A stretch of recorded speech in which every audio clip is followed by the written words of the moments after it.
One of the biggest mysteries casting doubt on Wisconsin's election system was solved on Wednesday.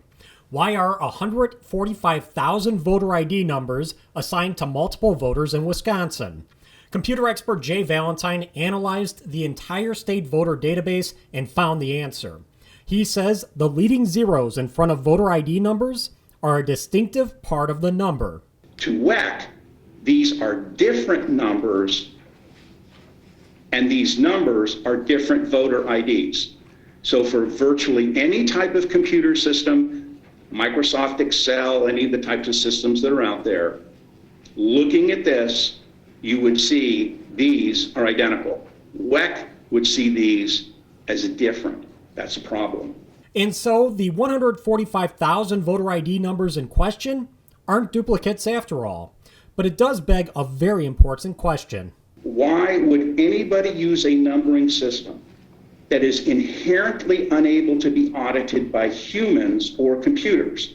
What was that WEC's only choice? We think not. Valentine went on to explain Wisconsin's voter ID numbers aren't really numbers at all. This is an apostrophe. This particular individual, Aaron, has as a voter ID number an apostrophe. An apostrophe is not an alphanumeric character. And there's no rhyme or reason on how those characters are assigned. This is the order these voters were entered into the system and what they were given as voter ID numbers.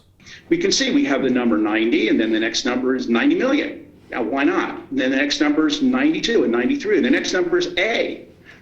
And here is a footnote type number. Who knows what this is? Perhaps somebody's license plate, but it's put in there. Valentine sees this as evidence that people are able to access and alter the system. What is troublesome about this? The first thing that's troublesome is if we're creating our voter ID numbers with machine-generated numbers, they should always be with machine-generated numbers. As soon as you allow people to go in and to make changes to voter IDs, whether they're active or inactive voters, doesn't matter, and to start putting in dates, etc., you have no idea what else they were doing. No one from WEC was invited to come and explain how this happened. Democrats say they don't necessarily agree with the findings, but they say it's time for Republican lawmakers to introduce a bill to fix this problem so it can be debated and addressed. For the McIver Institute, I'm Bill Osmolsky.